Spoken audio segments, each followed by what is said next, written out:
এ আদমের সন্তানেরা এমন, এরা যখন নৌকায় করে নদী পার হতে যায়, নদীর মাঝখানে যখন নৌকোটা একবার টলমল করে, ওরা তখন প্রত্যেকেই মরণের ভয়ে আল্লাহ আল্লাহ বলে চিৎকার করে।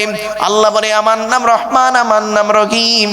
ওদের কান্না সহ্য করতে পারি না, ফেরেশতার মাধ্যমে যখন ফালাম্মা নাজ্জাহুম ইলাল বাররি, ফেরেশতার মাধ্যমে যখন ওদের ডাঙায় তুলে দিই, ওরা এত বড় মুনাফিক বদমাইশ, যেই ডাঙায় উঠে গেল ইজা ঘুমে শুরিকুন, আমার সঙ্গে শিরক করে আর বলে মাঝি ভালো ছিল বলে বেঁচে গেছি, নইলে মরে যেতুন সব। ঠিক না বেটি? এই জন্য আল্লাহর প্রিয়জন হন, প্রয়োজন হবেন না। কিছু বুঝতে পারছেন আমার ওয়াজ? প্রিয়জন আর প্রয়োজন, আল্লাহর যারাই প্রিয়জন হয়ে যায় তারা আল্লাহর ওলি হয়ে গেছে। জোরে বলুন সুবহানাল্লাহ। আপনি হন না। আপনার মনে হচ্ছে না আমি দাড়ি চেঁচে ফেলেছি, আমার মাথায় টুপি নেই, প্রিয়জন হব কি করে? না, আপনি ঠিক অন্তরটা ঠিক রাখুন, ডাকার মতো ডাকুন, তিনটে জিনিসকে এক জায়গায় করে ফেলুন, কথা কাজ অন্তর করুন না, দেখবেন পাবেন। আরেকটা দলিল দিচ্ছি, ফাইদা মাসালে ইনসানা দুররু দানা লিজামবিহি আও কাইদান আও কাইমা ফালাম্মা কাশাফনা আনহু দুররহু মাররা কাআল্লাম ইয়াদউনা ইলা দুররিম মাসসা। 11 নম্বর পারা 7 নম্বর পৃষ্ঠা 10 নম্বর লাইন, সূরার নাম সূরা ইউনূসের 12 নম্বর আয়াত।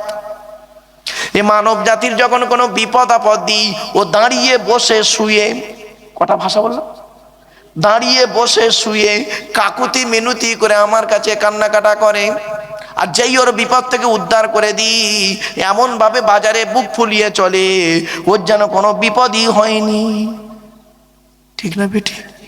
এই জন্য আল্লাহর প্রিয়জন হন, প্রয়োজন হবেন না।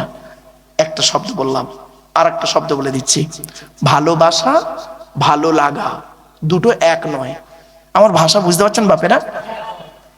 ভালোবাসা আর ভালো লাগা, আপনি ভালোবাসুন, ভালো লাগাবেন না।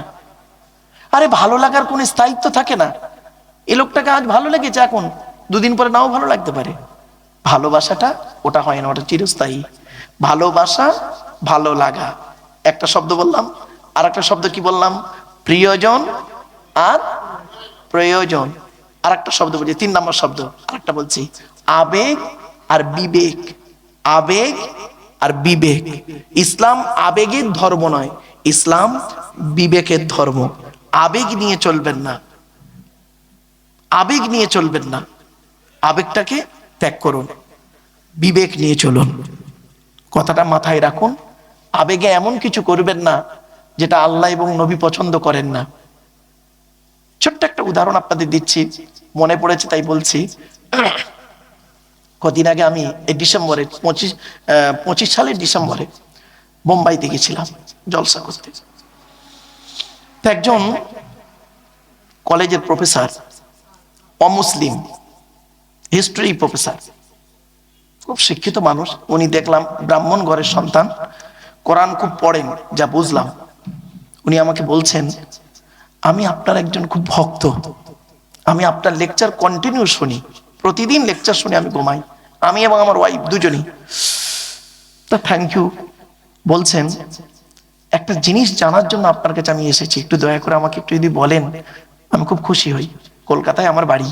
বাহ, কি শুনলে চমকে যাবেন।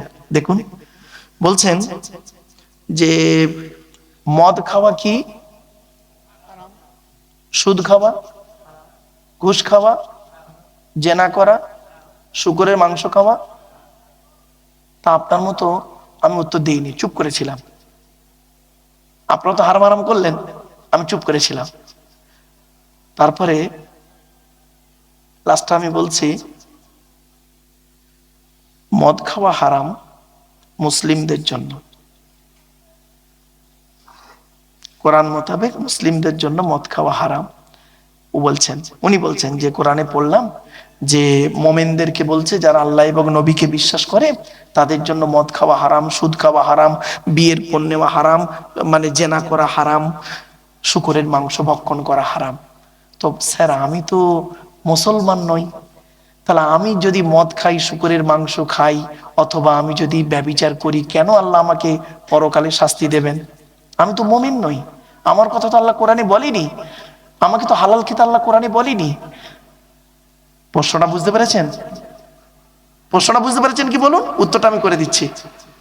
তা আমাকে কেন শাস্তি দেবে আল্লাহ? আমি তো মুমিন নই। তখন আমি বলছে আমি বহু লোককে এই প্রশ্নটা করেছি, কিন্তু আমি একজন অমুসলিম বলে তারা আমাকে বিভিন্ন অ্যাঙ্গেলে কথা বলে বলে উল্টো পাল্টা বুঝিয়ে দিয়ে চলে গেছে। তা আমি বললাম, দেখেন হয়তো সকলের কাছে সব জিনিস তো ঠিক জানা তাও থাকতে পারে ভাই, তবে আমার জ্ঞান মতে আমি যতটুকু পেয়েছি আপনাকে আমি বলতে পারবো ইনশাল্লাহ। তো বলছে বলুন। বললাম, আপনি কি কোরআন পড়েছেন? তা বলছে আমার কাছে পাঁচখানা তফসির আছে। কখানা? পাঁচখানা তফসির। কোরআনের তফসির মানে ব্যাখ্যা আমি পাঁচখানা জোগাড় করেছি। বললাম, আপনি পাননি উত্তরটা? বলছে না। বললাম, স্যার উত্তরটা কোরআনই আছে, আপনাকে আমি দিচ্ছি। সঙ্গে সঙ্গে পকেট থেকে কাগজ আর কলম বের করেছেন, নোট করছেন। বললাম, কোরআনে শুনে নিন, উত্তরটা দেবো বাবু, শুনে নিন। কোরআনে 3 শ্রেণীর লোককে আল্লাহ হালাল খেতে বলেছেন। কয় শ্রেণী? 3 শ্রেণীর লোক। চলুন দেখি এই আমরা 3 শ্রেণীর মধ্যে আছি কিনা, তাহলে ক্লিয়ার হয়ে যাব। 3 শ্রেণী ছাড়া অন্য কাউকে হালাল খেতে বলেননি আল্লাহ। 3 শ্রেণীর লোককে আল্লাহ হালাল খেতে বলেছেন। উনি সংশয় লিখলেন, 1 নাম্বার, শুনে রাখুন, 1 নাম্বার, নবী রসুলদেরকে আল্লাহ হালাল খেতে বলেছেন। কাদের কাদের? নবী, ওনাকে বলছি নবী রসুলদেরকে আল্লাহ হালাল খেতে বলেছেন। পট করে উনি বলছেন, নবী রসুল্লাহ তো হালাল খাবিনি, আবার এই বাক্যটা আবার আল্লাহর বলার কি দরকার ছিল? আমার ভাষা বুঝতে পারছেন? আমি বললাম, স্যার কেন বলা হয়েছে জানেন? শোনেন, যাতে করে সাধারণ মানুষের মাথায় এটা না ঢুকে যায় নবী মানে যা খুশি তাই, রসুল মানে যা খুশি তাই। না, ভুল ধারণা। শুনে নিন, কোরআনে আল্লাহ পাক বলেছেন, কোরআনে আল্লাহ পাক বলেছেন 8 নম্বর পারা 10 নম্বর পৃষ্ঠা 9 নম্বর লাইন, সূরার নাম সূরা আরাফ, ফালানাসআলান্নাল্লাযীনা উরসিলা ইলাইহিম ওয়া লানাসআলান্নাল মুরসালিন। প্রত্যেক নবী রাসূলকে আমি কিয়ামতের মাঠে জিজ্ঞাসা করব। আল্লাহ বলবেন, আপনাকে নবী করে পাঠিয়েছিলাম পৃথিবীতে, আপনি কি আপনার দায়িত্ব পালন করেছিলেন? আপনাকে রসুল করে পৃথিবীতে পাঠিয়েছিলাম, আপনি কি আপনার দায়িত্ব পালন করেছিলেন? আচ্ছা, নবী রসুলদেরকে যদি এরকম প্রশ্নের সম্মুখীন হতে হয়, আপনি আমি কোন ধরনের মানুষ যে প্রশ্ন হবে না আমাদের? এটা ভাবলেন কি করে? আপনারা কি করে ভাবছেন গুরুদর মানুষ? শুনে নিন, কোরআনে অন্য আয়াতে আল্লাহ পাক বলেছেন সূরা কিয়ামার মধ্যে, আয়াহসাবুল ইনসানু আইয়ুতরাকা সুদা, মানুষ কি মনে করেছে এমনি এমনি ওকে ছেড়ে দেবো? এত সহজে নয়, এমনি এমনি ওকে ছাড়বো না। কড়ায় গন্ডায় হিসাব নেব, হিসাব নেওয়ার পরে যদি ভালো বুঝি তবে ওকে ছাড়বো, আর নইলে দাঁড় করিয়ে জাহান্নামায় ঢোকাবো। কি আশ্চর্য! এই আয়াতের ব্যাখ্যায় রাসূলুল্লাহ বলেছেন একজন ব্যক্তিকে 3 দিকের প্রশ্ন করা হবে। কি কি? ধনী, এলাকার ধনী লোকেদেরকে বলে দিচ্ছি, বাপেরা রাগ করবেন না, ধনী অর্থের হিসাব দাও, আমি অর্থ দিয়েছিলাম তোমাকে, কোথায় ব্যয় করেছিলাম হিসাব দাও। জ্ঞানী, জ্ঞানী লোকেরা, শুধু মৌলী সাহেবদের ধরবেন না, জ্ঞানী মানে সব শ্রেণীর জ্ঞানী, জ্ঞানের হিসাব দাও। তোমার জ্ঞান কি মানুষকে উপকৃত করে ভালো পথে এনেছিল, না তোমার জ্ঞানের মাধ্যমে মানুষ নোংরা পথে গিয়েছিল? কোথায় আছেন আপনি? 3 নাম্বার, যুবক, যৌবনের হিসাব দাও। এখানে বসে ভাবুন, এবার 3টের বাইরে আছেন কিনা ভাবুন একটু।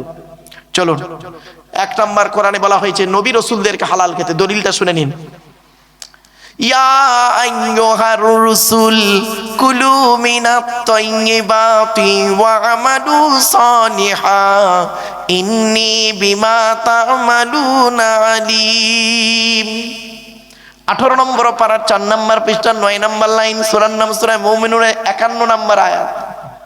হে রাসূলগণ, ইয়া আইয়ুহার রাসূল বহুবচন, রাসূল হলো এক বচন, আর রসুল হলো বহু বচন, সিঙ্গুলার প্লুরালের জ্ঞান যদি না থাকে সব গেল।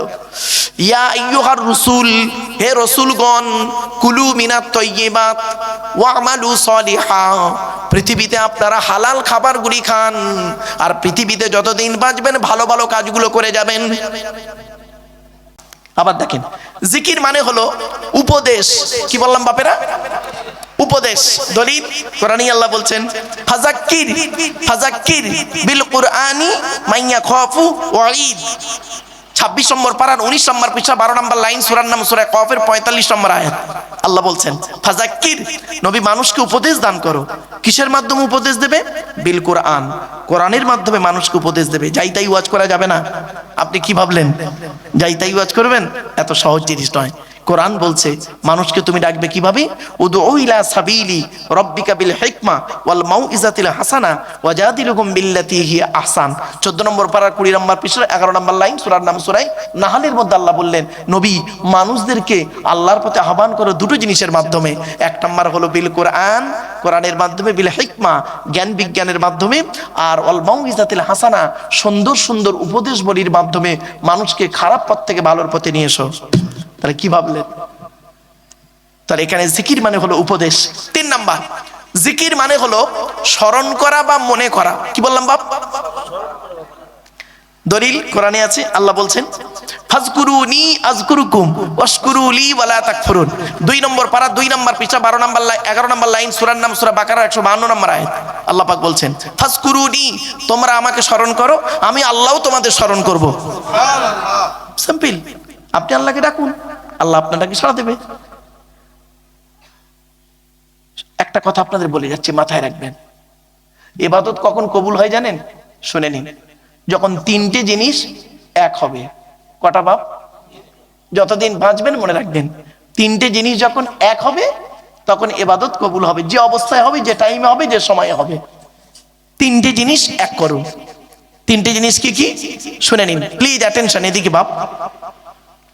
1 নম্বর হলো কথা। কি বললাম? কথা, কাজ, অন্তর। কথা, কাজ, অন্তর, 3টে এক যখনই হবে, যে টাইমে যে সময় হবে, সেই সময়ের ইবাদত আল্লাহ কবুল করে নেবে। জোরে বলুন। একটা উদাহরণ দেবো, বলুন। এই দেখেন, আপনি মসজিদে ঢুকেছেন নামাজ পড়তে, নিয়ত বেঁধেছেন, বেঁধে সূরা কেরাত পড়ছেন। কথা, নিয়ত বাঁধলেন, রুকু করছেন, সাজদা করছেন, কাজ। তাহলে কথা কাজ দুটো মিললো তো? অন্তরটা বাদুড়িয়ায় পড়ে আছে। বুঝতে পারছেন না? মনটা বাদুড়িয়ায় পড়ে আছে।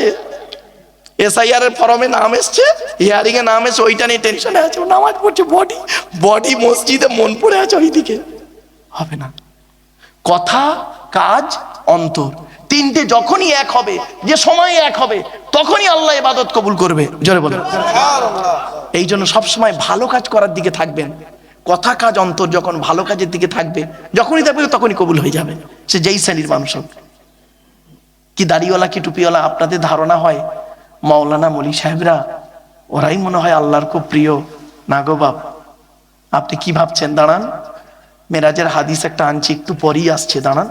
আজকের মেরাজের রাত, আপনি কি জানেন কালকে সবে মেরাজ? 621 খ্রিস্টাব্দে রজব মাসে 27 তারিখে আল্লাহ নবী আল্লাহর সঙ্গে দিদার করেছিলেন। সবে মেরাজ বলে, এই রাতে এসেছিল নামাজ, এই রাতে এসেছিল রোজা। এই যে 5 ওয়াক্ত নামাজ রমজান মাসে রোজা করেন, এই রাতে এসেছিল। আজ সবে মেরাজের রাত, আপনি খেয়াল করেছেন? আবার জুম্মার রাত, কত গুরুত্বপূর্ণ রাতে আপনারা জলসা দিচ্ছেন, এখনো বুঝতে পারেননি। এত বড় ইবাদতের রাত আজকে আপনি ভাবতে পারেননি। আমার বাপেরা, একটু ধৈর্যের পরিচয় দিন বাপ। চলেন, এবার আসছি 4 নাম্বার। জিকির মানে কি জানেন? নামাজ। কি বললাম? জিকির মানে নামাজ। দলিল কোরআনে আল্লাহ বলছেন ইয়া আইয়ুহাল্লাযীনা আমানু ইযা নুদিয়া লিস-সালাতি মিন ইয়াউমিল জুমআতি ফাসআউ ইলা যিকরিল্লাহি ওয়া যারুল বাই'a যালিকুম খায়রুল লাকুম ইন কুনতুম তা'লামুন। 28 নম্বর পারা 13 নম্বর পৃষ্ঠা 6 নম্বর লাইন, সূরার নাম সূরা জুমার 9 নম্বর আয়াত। হে ঈমানদার বান্দাগণ, জুমার দিনে যখন তোমাকে আহ্বান করা হবে, ফাসআউ ইলা যিকরিল্লাহ, ছুটে চলে এসো আল্লাহর জিকিরের দিকে।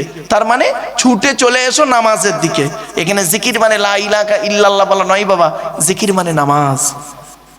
এজন্য একটা শব্দ বিভিন্ন অর্থ দিচ্ছে, দেখুন কি ভাবছেন। আবার জিকির মানে গবেষণা করা, জিকির মানে আইন কানুন অ্যাকর্ডিং টু ইসলামিক ল, কোরআনের দলিল সব আছে কোরআনে, কি নেই কোরআনে আমরা আপনাদেরকে বলতে পারিনি, এই জন্য প্রবলেমে পড়েছি। চলো আচ্ছা বাপেরা, টেনে টেনে বলছি না বলে অসুবিধা হচ্ছে আপনাদের? টেনে, আচ্ছা একটু দাঁড়ান, মালটা গরম হয়ে যাক, টেনে টুনে দিচ্ছি বাবা একটু, কারণ অনেক সময় টান না দিলে বললো বেকার, খুব কষ্ট হয়। চলে আমার বাপেরা, এবার আসছি কালেমায়ে তয়্যিবা পড়লাম, কেন পড়লাম, এবার হাদিস দুই একটা শুনে নিন। আল্লাহ রাসূল বলছেন, বুখারীর হাদিস, মাসালুল লাযী ইয়াযকুরু রাব্বাহু ওয়াল্লাযী লা ইয়াযকুরু রাব্বাহু মাসালুল হায়্যি ওয়াল মাইয়িত। আল্লাহর নবী বলছেন, যে ব্যক্তি আল্লাহর জিকির করলো না আর যে ব্যক্তি আল্লাহর জিকির করলো, দুটো ব্যক্তি কোনোদিন এক হতে পারে না। যে ব্যক্তি আল্লাহর জিকির করলো না ও হলো মৃত ব্যক্তি, আর যে ব্যক্তি আল্লাহর জিকির করলো ও হলো জীবিত ব্যক্তি। শুনে নিন, কোরআনের আয়াত পড়লে শুনলে নাকি, হাদিস পাক পড়লে শুনলে নাকি, কিছু বুঝতে পারছেন? চলো আরেকটা হাদিস, আল্লাহ রাসূল বলছেন, লা ইয়াজালু লিসানুকা রাতাবাম মিন যিকরিল্লাহ। আল্লাহ রাসূল বলছে, তোমাদের জবানটা যেন সর্বদা আল্লাহ আল্লাহর জিকিরে সিক্ত থাকে। আরেকটা হাদিস, আকসিরু যিকরাল্লাহি হাত্তা ইয়াকুলু মাজনুন। তোমরা এত অধিক পরিমাণ আল্লাহকে স্মরণ করো যেন লোকে তোমাকে পাগল বলে মনে করে। আরেকটা হাদিস দিচ্ছি, শুনে নিন। আচ্ছা বাপেরা, আপনারা যে জায়গাটায় বসেছেন এই জায়গার গুরুত্বটা একটু বলবো, বলবো কি বলুন? চলুন, জায়গাটা কিন্তু ফালতু জায়গা নয়, দেখে নিন। আল্লাহ নবী একদিন রাস্তা দিয়ে যাচ্ছেন, আল্লাহ রসুল রাস্তা দিয়ে যাচ্ছেন, কিছু সাহাবী রাস্তার ধারে বসে আছেন, কিছু সাহাবী। তো নবীজি বললেন, তোমরা বসে বসে কি করছো গো? সাহাবীরা বললেন, ইয়া রাসূলুল্লাহ, আমরা এখানে বসে বসে আল্লাহ এবং নবীর আলোচনা করছি। নবীজি শুনে খুশি হলেন, হয়ে কি বললেন জানেন? শুনে নিন, হাদিসটা শুনুন। ইজা মারারতুম বিরিয়াজিল জান্নাহ ফারতাউ ক্বালু মা রিয়াজুল জান্নাহ ক্বালা হিলাকুজ যিকির। এর বাংলা মানেটা কি? আল্লাহ রাসূল বলছেন, তোমরা যখন জান্নাতের মধ্যে প্রবেশ করবে, জান্নাতের ফলমূলগুলো ভালো করে ভোগ করিও। সাহাবীরা সঙ্গে সঙ্গে বললেন, হে নবী, দুনিয়াতে আবার জান্নাত কোথায়? ক্বালু, তারা বললেন, মা রিয়াজুল জান্নাহ, দুনিয়াতে আবার জান্নাত কোথায়? নবী বললেন, ক্বালা, ক্বালার সাবজেক্ট বা ফাইল হলো নবী, ক্বালা হিলাকুজ যিকির, যেখানে আল্লাহ এবং রাসূলের আলোচনা করা হয় তৎক্ষণাৎ ওই জায়গাটা হলো রিয়াজুল জান্নাত। তাহলে জায়গাটা বেকার নয়। প্রত্যেকটা আমি প্রমাণ দিয়ে দিয়ে বলছি, বাবা মার একটু ধৈর্যের পরিচয় দিন। চলো এবার লাস্ট হাদিস জিকিরের। আচ্ছা বাপেরা, আমার সামনে একটা মাইক্রোফোন আছে না বাবা? আচ্ছা, এটা যদি এখনই খারাপ হয়ে যায়, এই ডিপার্টমেন্টের লোক এসে সারাবে, আমি কিন্তু জানি না। এখন আল্লাহ রাসূল কি বলছেন শুনুন। আল্লাহ নবী বলছেন, পৃথিবীর প্রত্যেকটা বস্তু খারাপ হয়ে গেলে, যন্ত্র খারাপ হয়ে গেলে তার সারাবার একটা রাস্তা আছে। মানুষের অন্তর যখন খারাপ হয়ে যায়, মানুষের অন্তর কিভাবে খারাপ হয়?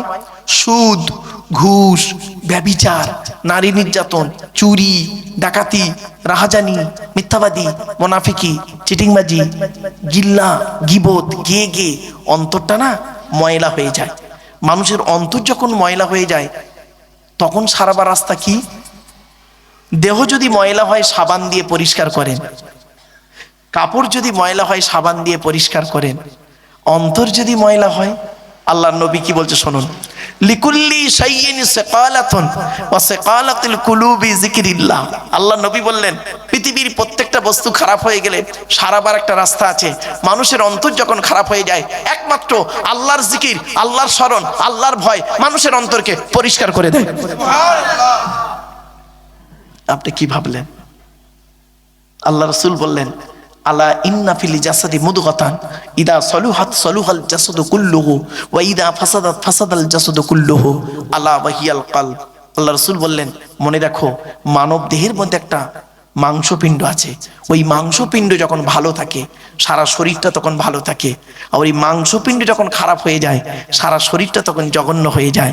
ওই মাংসপিণ্ডটার নাম হলো আলা ওয়াহিয়াল কলব, অন্তর। এজন্য বাপ, অন্তরটা পরিষ্কার করুন। অন্তরটা পরিষ্কার করুন। অন্তরে জিলিপির পেঁচ রেখে বাইরে আপনি ধর্ম করবেন, কিছুই হবে না। অন্তরটা পরিষ্কার করুন। এই জন্য বুখারীর প্রথম হাদিস ছিল ইন্নামাল আমালু বিন্নিয়াত। বুখারীর প্রথম হাদিস হলো প্রত্যেকটা কাজ তার নিয়তের উপরে নির্ভর করে। এই জন্য বাপেরা, আসুন আমরা একটু বসি, আলোচনা করি। আলোচনা করতে করতে কিছু শেখাশেখি হবে ইনশাল্লাহ। চলুন। আর বুখারী শরীফের শেষ হাদিস হলো কি জানেন? বুখারী শরীফের শেষ হাদিস আমার সঙ্গে একটু বলবেন, সেটা আমার সঙ্গে একটু বলুন। আমি বলছি, আপনারা বলুন। সুবহানাল্লাহি ওয়া বিহামদিহি সুবহানাল্লাহিল আযীম। এটি হলো বুখারী শরীফের শেষ হাদিস। তাহলে প্রথম হাদিস বুখারীর ইন্নামাল আমালু বিন্নিয়াত, আর শেষ হাদিস হলো কি সুবহানাল্লাহি ওয়া বিহামদিহি সুবহানাল্লাহিল আযীম। বুখারীর শেষ হাদিস। তো যাই হোক আমার বাপেরা, আজকের আলোচনার বিষয়বস্তু সম্পর্কে আপনাদেরকে নিয়ে যাব। প্রথমে কিছু প্রাথমিক কিছু কথাবার্তা বলতে গিয়ে বেশ অনেকটা সময় করে ফেললাম। চলুন একবার উচ্চ আওয়াজে আন্তরিকতা নিয়ে দরুদ শরীফ আল্লাহুম্মা সাল্লি আলা ঠান্ডা লাগছে مولانا محمد وعلى آل سيدنا مولانا محمد।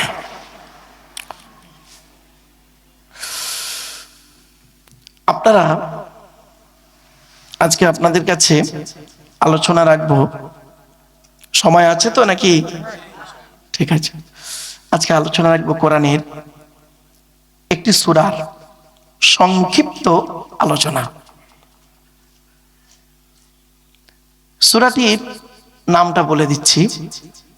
আজকে কিসের রাত বাপ? আচ্ছা, আরেকটা কিসের রাত? জুমার রাত। এই কোরআনে একটা সূরা আছে, সূরায়ে জুমা। সূরায়ে জুমা 28 পারায় সূরাটি আছে। তো ওই সূরায়ে জুমার সংক্ষিপ্ত আলোচনা আপনাদের কাছে রাখবো ইনশাআল্লাহ। গোটা সূরাটাই মুখস্থ আছে বাপ, তবু কোরআন শরীফ সামনে নিয়ে বসি কেন? দেখেন মুতাশাবিহাত আয়াত আছে, তো মানুষ মাত্রেই তো ভুল হতেই পারে বাবা। এজন্য কোরআন শরীফ সামনে নিয়ে বসি, যাতে করে একটু ইমানি তৃপ্তি পাওয়া যায় বাপ। চলেন, আমি আপনাদের কাছে প্রথমত 5টা দিক আলোচনা রাখবো। প্রথম 5টা দিক কি কি? 1 নাম্বার, আমার হাতে যে কিতাবটি আছে, কিতাবটির নাম কি বলুন?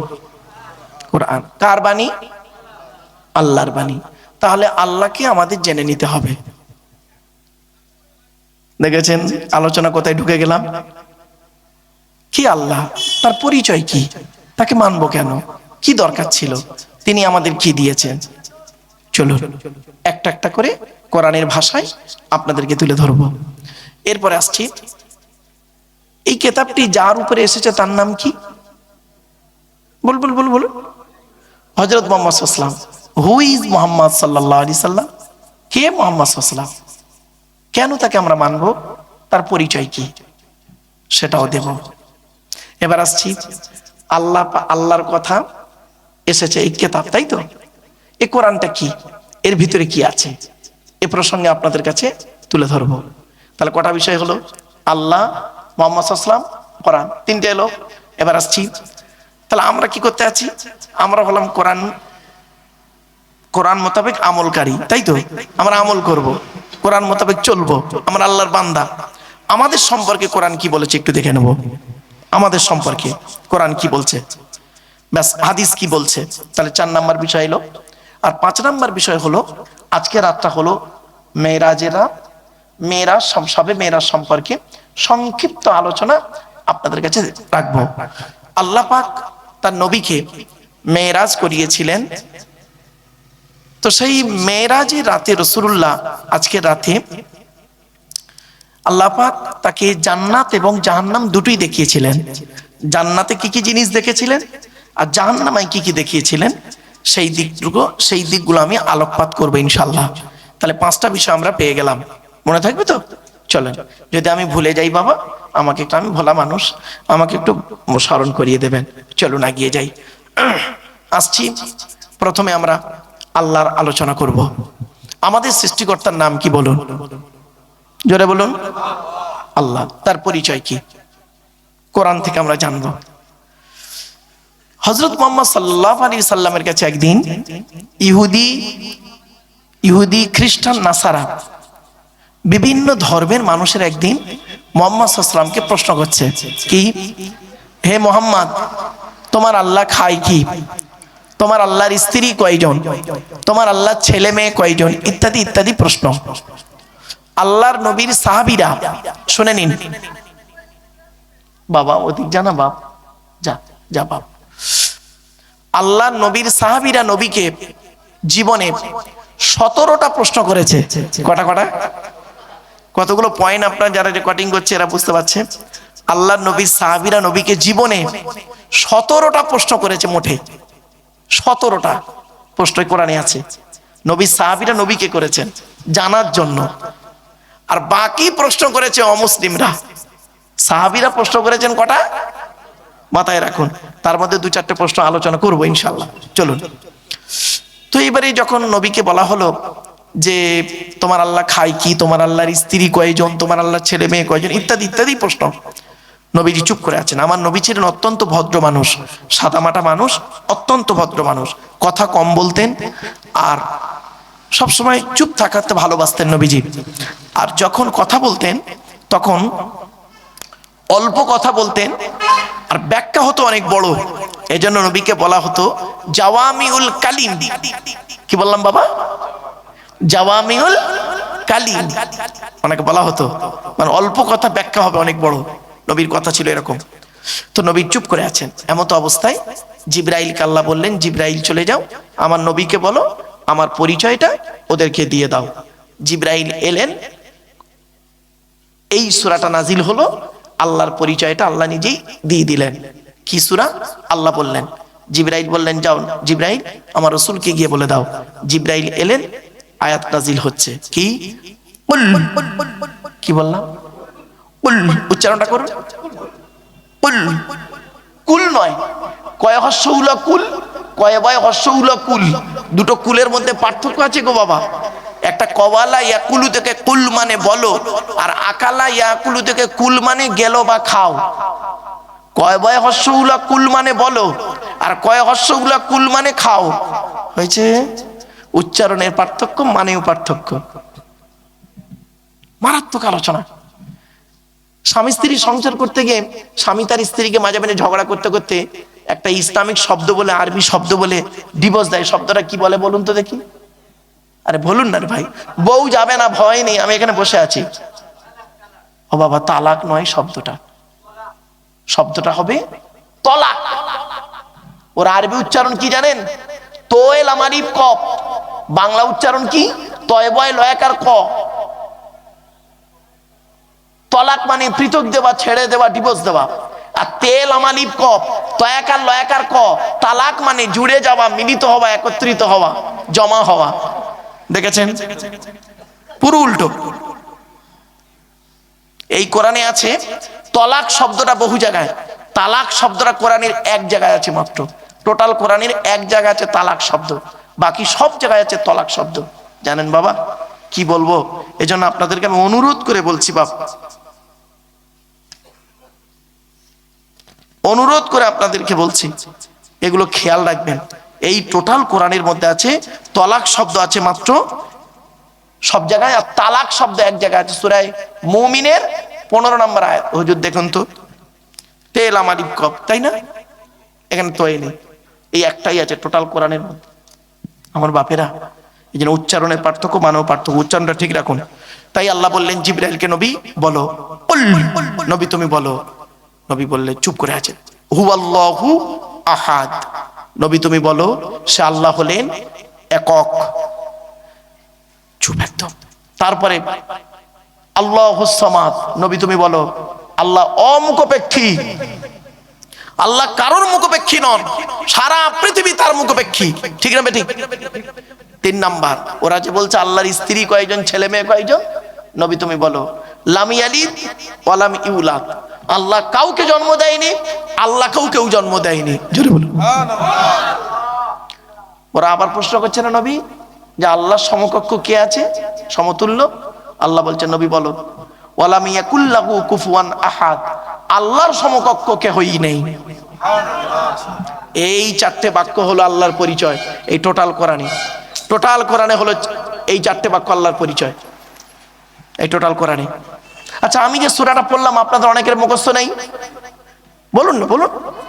তা আমি পড়লাম কেন? চারটে কারণে পড়লাম। 1 নাম্বার, এই সূরাটি যে আল্লাহর পরিচয় সেটা জানিয়ে দিলাম। 2 নাম্বার পয়েন্ট, এই সূরাটি আরবি ভাষায় বাংলায় অর্থ করে বলে দিলাম। 3 নাম্বার, এই সূরাটির মধ্যে 4টে ধর্ম বেরিয়েছে, ইসলাম, ইহুদি, খ্রিস্টান আর মুশরিক, 4টে ধর্ম বেরিয়েছে। কোথায় আছেন আপনি? 4 নাম্বার পয়েন্ট, আল্লাহর নবী বলেন কোন ব্যক্তি যদি কুল হুয়াল্লাহ সূরা 3 বার পাঠ করে, কবার 3 বার যদি কুল হুয়াল্লাহ সূরা পাঠ করে, ওই ব্যক্তির আমলনামায় 1 খতম কোরআন শরীফ পড়ার সওয়াব আল্লাহ লিখে দেবে। রাতের বেলা বাড়ি যাবেন, বাড়িতে গিয়ে ওযু করে ঘুমানোর আগে 3 বার কুল হুয়াল্লাহ সূরা পড়বেন, 1 বার সূরা ফাতিহা পড়বেন, আর কুল আউযু বিরাব্বিল ফালাক আর নাস পড়বেন। দরুদ শরীফ কয়েকবার পড়ে নিজের গায়ে, স্ত্রীর গায়ে, ছেলে মেয়ের গায়ে, নাতি নাতনির গায়ে ফুঁক দেবেন। জেন ভূত পরি জাদু বান্টনা কিছুই লাগবে না। আপনি তো তা করবেন না, আপনি এর বদলে তাবিজ করবেন, তাই তো? হুজুর আমার ছেলের অবস্থা খারাপ, আপনি তাবিজ করে দেন। হুজুর কি করবেন? এই কটা লিখে মুড়ে দিয়ে দেবেন আপনাকে, আর কিছু দোয়া কালাম পড়ে লিখে দেবেন। কেন আপনি প্র্যাকটিক্যাল করতে পারেন না? আপনার তো নাতি, আমি আব্দুল্লাহিল মারুফ, আমার কাছে আপনার বাচ্চাটাকে নিয়ে আসছেন ফুঁক দিতে। আমার ফুঁকটা বেশি গুরুত্ব না আপনার জন্ম দেওয়া ছেলে, আপনার জন্ম দেওয়া নাতি, ছেলের ছেলে, আপনার ছেলের ঘরের ছেলে, আপনি দাদু, 60 বছর বয়স হয়ে গেল, আপনার ফুঁকটা বেশি গুরুত্ব? বলুন দেখি। তাহলে আপনি কেন করেন না? আমলটা আপনি নিজে করুন। ইসলাম প্র্যাকটিক্যাল করা শেখায়। ছোট্ট একটা উদাহরণ দিচ্ছি, রাগ করবেন না কেউ। রাস্তার ধারে না একটা বিরিয়ানির দোকান আছে, লাল কাপড় জোড়ার একটা হাঁড়ি বসানো আছে, লেখা আছে হাজি বিরিয়ানি। যখন দোকানের সামনে গেছেন, সুন্দর সেন্ট নাকে আসছে। আচ্ছা, এই সুন্দর সেন্টটা নাকে আসা, এটা বেশি আনন্দ না হোটেলের ভিতরে ঢুকে 1 প্লেট বিরিয়ানি কিনে খাওয়াটা আনন্দ? বলুন বলুন বলুন বলুন বলুন। সেন্টটা আনন্দ না? বুঝলাম। খাওয়াটা বেশি আনন্দ না সেন্ট শোকাটা আনন্দ? ও বলছে সেন্টটা আনন্দ, খাওয়াটা বেশি আনন্দ, তাই তো? তা আব্দুল্লাহিল মারুফ কোরআনের আয়াত পড়ে বাংলা মানে করছে, আপনি শুনছেন, এটা বেশি আনন্দ না আপনি নিজে কোরআন পড়ে বাংলা মানে করতে পারবেন, এটা বেশি আনন্দ? বাড়ি থেকে ভাববেন, বাড়ি থেকে ভাববেন। আমার কথা শুনলে হয়তো আপনাদের অনেকের কেমন কেমন লাগবে, কিন্তু না বাপ, ইসলাম এমনই ধর্ম, ইসলাম এমনই ধর্ম, প্রত্যেককেই শিক্ষা করাতে চায়, ইসলাম শেখাতে চায়, কোরআন শেখাতে চায়, কিন্তু মানুষ শিখতে চায় না, এটাই প্রবলেম। আর মুসলমানরা বর্তমানে, বেশ কিছু মুসলমান সমস্যায় পড়েছে, সকলে নয়, বেশ কিছু মুসলমান সমস্যায় পড়েছে 2টো কারণে। কি জানেন? 1 নাম্বার হলো না জেনে, আর 2 নাম্বার হলো ভুল জেনে। কি বললাম? না জেনে আর ভুল জেনে। না জেনে তো মরেছে, আর ভুল জেনে আরো বিপদে পড়েছে। আসুন একটা একটা করে বলি, বাড়ি থেকে ভাববেন। একটা ছোট্ট কথা বলে দিই, প্রিয়জন আর প্রয়োজন। কি বললাম বাবা, একটু বলেন। প্রিয়জন আর প্রয়োজন। সেদিন আমি MA সেকেন্ড ইয়ার স্টুডেন্টদেরকে পড়াতে পড়াতে এই কথাগুলো বলছিলাম যে প্রিয়জন আর প্রয়োজন। তা বলছে স্যার এ তো মারাত্মক শব্দ, আপনি আল্লাহর প্রিয়জন হন, প্রয়োজন হবেন না। বিপদে পড়েছেন, আল্লাহকে ডাকছেন, আল্লাহ আমার বইয়ের পেটে বাচ্চা অসুস্থ, তুমি বাঁচাও, তুমি যদি বাঁচিয়ে দাও তাহলে আমি নামাজ কোনোদিন ছাড়বো না, আর হরদম মসজিদে দান করব। ফেরেশতারা বলছে আল্লাহ, আদমের সন্তান এত তাড়াতাড়ি ভালো হয় আমাদের জানা ছিল না। আল্লাহ বলছে চিটিং বাজি রে, দেবে না, কিচ্ছু দেবে না, যেই ভালো করে দেবো ও আমাকে অস্বীকার করবে। ঠিক না বেঠিক? এটা কোরআনের দলিল দেবো দেবো কি বলুন না? কোরআন বলছে, আমি বলিনি। ফাইদা রাকিবু ফিল ফুলকি দা'াবুল্লাহা মুখলিসিনা লাহুদ্দিন ফালাম্মা নাজ্জাহুম ইলাল বাররি ইযা হুম ইউশরিকুন। 21 নম্বর পারা 3 নম্বর পৃষ্ঠা 3 নম্বর লাইন, সূরার নাম সূরা আনকাবুতের মধ্যে আল্লাহ পাক বলে দিলেন,